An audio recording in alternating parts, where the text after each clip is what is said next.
রাধে কৃষ্ণ বন্ধুরা, কেমন আছেন আপনারা? আশা করি সবাই ভালো আছেন।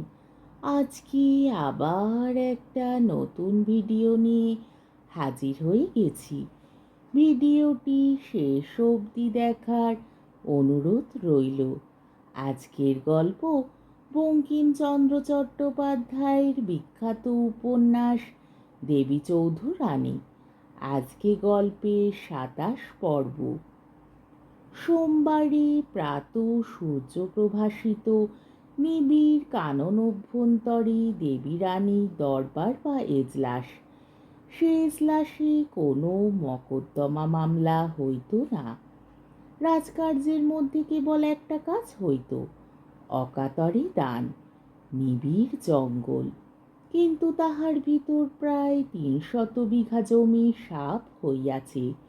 সাপ হইয়াছে, কিন্তু বড় বড় গাছ কাটা হয় নাই।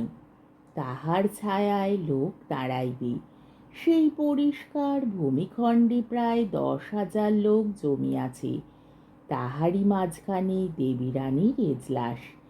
একটা বড় শামিয়ানা গাছের ডালে ডালে বাঁধিয়া টাঙানো হইয়াছে। তার নিচে বড় বড় মোটা মোটা রূপার ডান্ডার উপর একখানা কিংখাবের চাঁদোয়া টাঙানো, তাতে মতির ঝালর। তাহার ভিতর চন্দন কাষ্ঠের বেদি। বেদির উপর বড় পুরু গালিচা পাতা। গালিচার উপর একখানা ছোট রকম রূপার সিংহাসন। সিংহাসনের উপর মসনদ পাতা, তাহাতেও মুক্তার ঝালর। দেবীর বেশভূষার আজ বিশেষ ঝাঁক। শাড়ি পরা, শাড়িখানায় ফুলের মাঝে মাঝে এক একখানা হীরা। অঙ্গ রত্নে খচিত, কদাচিৎ মধ্যে মধ্যে অঙ্গের উজ্জ্বল গৌরবর্ণ দেখা যাইতেছে। গলায় এত মতির হার যে বুকে আর বস্ত্র পর্যন্ত দেখা যায় না। মাথায় রত্নময় মুকুট। দেবী আজ শরৎকালে প্রকৃত দেবী প্রতিমার মতো সাজিয়াছে। এসব দেবীর রানীগিরি। দুই পাশে ৪ জন সুসজ্জিতা যুবতী স্বর্ণদণ্ড চামর লইয়া বাতাস দিতেছে। পাশে ও সম্মুখে বহু সংখ্যক চোপদার ও আশাবরদার বড় ঝাঁকের পোশাক করিয়া বড় বড় রূপার আশাঘাড়ি করিয়া খাড়া হইয়াছে। সকলের উপর ঝাঁক বরকন্দাজের শাড়ি। প্রায় ৫০০ বরকন্দাজ দেবীর সিংহাসনের দুই পাশে সার দিয়া দাঁড়াইল। সকলেই সুসজ্জিত। লাল পাগড়ি, লাল আঙ্গরাখা, লাল ধুতি মালকোচা মারা, পায়ে লাল নাগরা, হাতে ঢাল সড়কি, চারিদিকে লাল নিশান পোতা। দেবী সিংহাসনে আসীন হইল। সেই ১০,০০০ লোকে একবার দেবী রানী কি জয় বলিয়া জয়ধ্বনি করিল। তারপর ১০ জন সুসজ্জিত যুবা অগ্রসর হইয়া মধুর কণ্ঠে দেবী স্তুতিগান করিল। তারপর সেই ১০,০০০ দরিদ্রের মধ্য হইতে এক একজন করিয়া ভিক্ষার্থীদিগকে দেবীর সিংহাসন সমীপে রঙ্গরাজ আনিতে লাগিল। তাহারা সম্মুখে আসিয়া ভক্তিভাবে সাষ্টাঙ্গে প্রণাম করিল।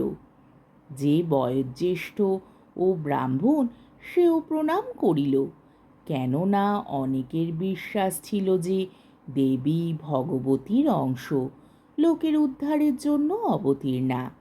সেই জন্য কেহ কখনো তার সন্ধান ইংরেজের নিকট বলিত না, অথবা তাহার গ্রেপ্তারি সহায়তা করিত না। দেবী সকলকে মধুর ভাষায় সম্বোধন করিয়া তাহাদের নিজ নিজ অবস্থার পরিচয় লইলেন। পরিচয় লইয়া যাহার যেমন অবস্থা তাহাকে সেই রূপ দান করিতে লাগিলেন। নিকটে টাকা পোড়া ঘড়া সব সাজানো ছিল। এই রূপ প্রাতকাল হইতে সন্ধ্যা পর্যন্ত দেবী দরিদ্রগণকে দান করিলেন। সন্ধ্যা অতীত হইয়া ১ প্রহর রাত্রি হইল। তখন দান শেষ হইল। তখন পর্যন্ত দেবী জলগ্রহণ করেন নাই। দেবী ডাকাইতি এইরূপ, অন্য ডাকাইতি নাই। কিছুদিন মধ্যে রঙ্গপুরে গুডলাট সাহেবের কাছে সংবাদ পৌঁছিল যে বৈকুণ্ঠপুরে জঙ্গল মধ্যে দেবী চৌধুরানী ডাকাইতের দল জমায়েতবস্ত হইয়াছে। ডাকাইতির সংখ্যা নাই, ইহাও রটিল যে অনেক ডাকাইত রাশি রাশি অর্থ লইয়া ঘরে ফিরিয়া আসিতেছে। অতএব তাহারা অনেক ডাকাইতি করিয়াছে সন্দেহ নাই।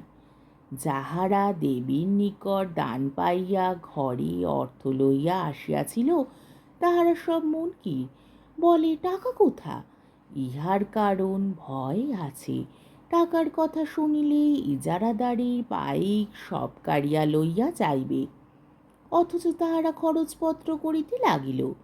সুতরাং সকল লোকেরই বিশ্বাস হইল যে দেবী চৌধুরানী এবার ভারী রকম লুটিতেছে।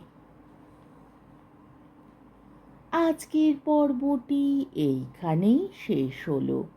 আমার ভিডিওটি যদি আপনাদের ভালো লেগে থাকে তাহলে আমাকে কমেন্টের মাধ্যমে আপনাদের মূল্যবান মতামত অবশ্যই জানাবেন এবং আমার ভিডিওটিকে লাইক ও শেয়ার করার ও আমার চ্যানেলটিকে সাবস্ক্রাইব করারও অনুরোধ রইল। তাহলে আজকের ভিডিওটা এই অবধি। পরের দিন আবার এই গল্পেরই 28 পর্ব নিয়ে হাজির হয়ে যাব।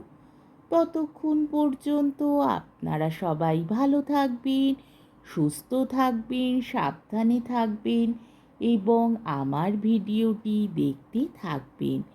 তাহলে আজকে আসি। রাধে কৃষ্ণ।